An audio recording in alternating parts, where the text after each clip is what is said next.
Memproses entry jurnal. KD1. Memeriksa dokumen sumber.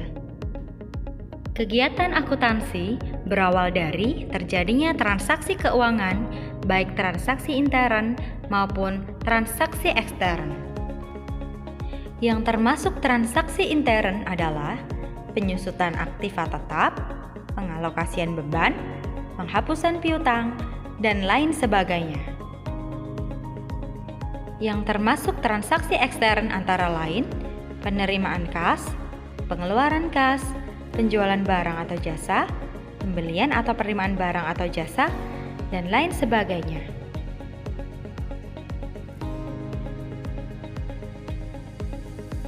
Tujuan analisis bukti transaksi sebelum dicatat ke dalam buku jurnal untuk menentukan 1. Akun atau perkiraan apa yang terpengaruh dari transaksi tersebut. 2. Transaksi tersebut menambah atau mengurangi akun yang bersangkutan. 3. Akun atau perkiraan yang bersangkutan harus dicatat pada kolom debit atau kolom kredit. 4. Berapa jumlah pengaruh transaksi tersebut.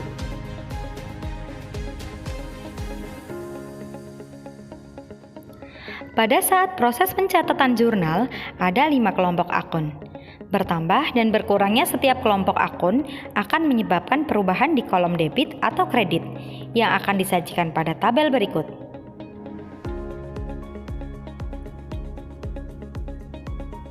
Keabsahan bukti transaksi.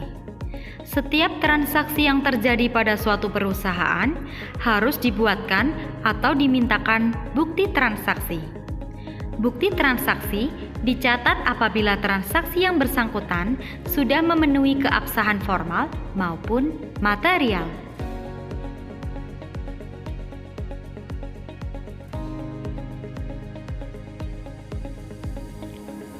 Analisis bukti transaksi pada dasarnya meliputi kegiatan sebagai berikut. 1. Identifikasi keabsahan fisik bukti transaksi. 2. Identifikasi transaksi dan meneliti apakah transaksi dilakukan sesuai dengan prosedur yang telah ditetapkan oleh perusahaan. 3. Menentukan kebenaran penghitungan nilai uang.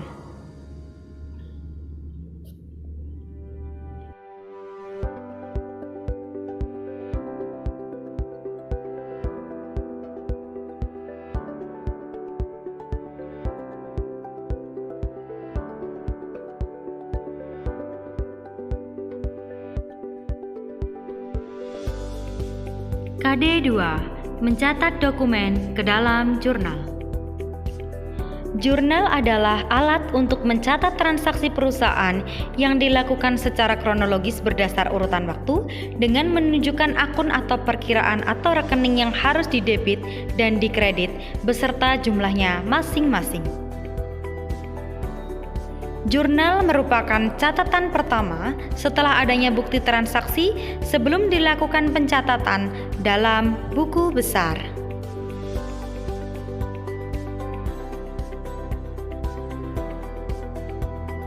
Ada beberapa fungsi penjurnalan, antara lain 1. Fungsi pencatatan. 2. Fungsi historis. 3. Fungsi analisis. 4. Fungsi instruktif, dan 5. Fungsi informatif. Adapun informasi pokok di penjurnalan adalah 1. Tanggal transaksi. 2. Akun-akun yang berubah. 3. Nilai rupiah transaksi. Dan terakhir, deskripsi singkat transaksi dan kode-kode akun. Berikut ini adalah contoh gambar bukti transaksi. Faktur, dan nota kredit.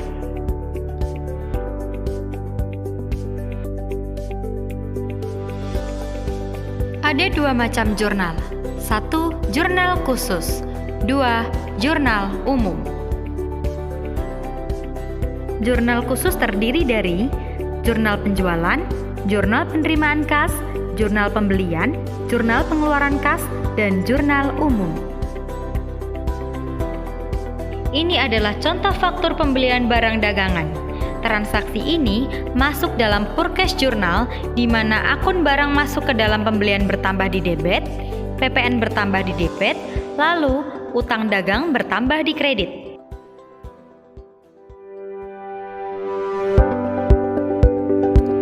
Setelah semua yang berkaitan dengan purchase journal selesai, maka dibuat rekapitulasi jurnal dengan memasukkan sesuai dengan kode akun dan nominal terakhir.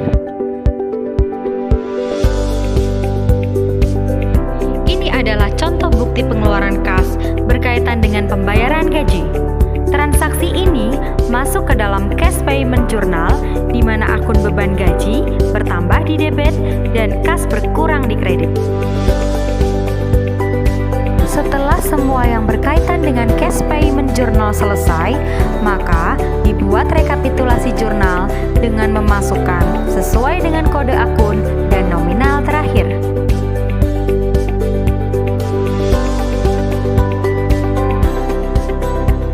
Ini adalah bukti penerimaan kas yang berkaitan dengan pelunasan piutang dari pelanggan. Transaksi ini masuk dalam cash receipt journal di mana akun kas bertambah di debit dan piutang berkurang di kredit. Setelah semua yang berkaitan dengan cash receipt journal selesai, maka dibuat rekapitulasi jurnal dengan memasukkan sesuai dengan kode akun dan nominal terakhir. Ini adalah contoh faktur penjualan barang dagangan. Transaksi ini masuk dalam sales journal di mana piutang bertambah di debit, lalu penjualan bertambah di kredit, dan PPN keluaran bertambah di kredit.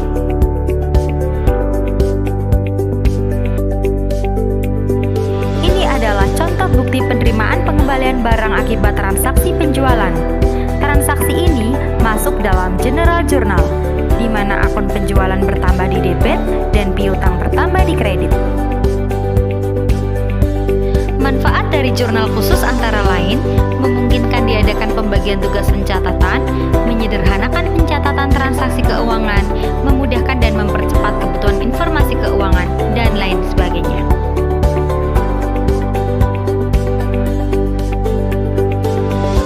Pengertian daftar rekapitulasi.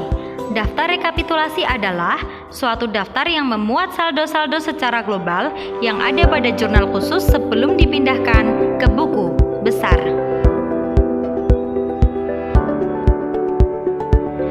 Tujuan pembuatan daftar rekapitulasi adalah 1. Untuk menjumlahkan kolom-kolom jurnal khusus secara periodik baik debit maupun kredit. 2. Untuk menghindari adanya kesalahan baik segi jumlah maupun nama rekening. 3. Untuk memberi kemudahan dalam proses pemindah bukuan dari jurnal khusus ke buku besar. Demikian, ini adalah tabel perbedaan antara jurnal umum dengan jurnal khusus. KD3. Mengarsipkan dokumen transaksi. Fungsi bukti transaksi yang disimpan dalam bentuk arsip antara lain sebagai sumber informasi, sebagai alat bukti untuk masa sekarang dan akan datang, sebagai bahan pertimbangan dalam pengambilan keputusan, dan sebagainya.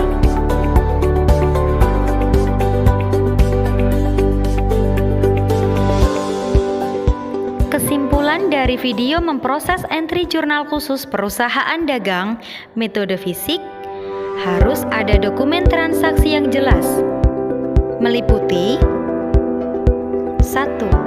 Periode terjadinya transaksi atau tanggal. 2. Adanya perubahan posisi keuangan perusahaan.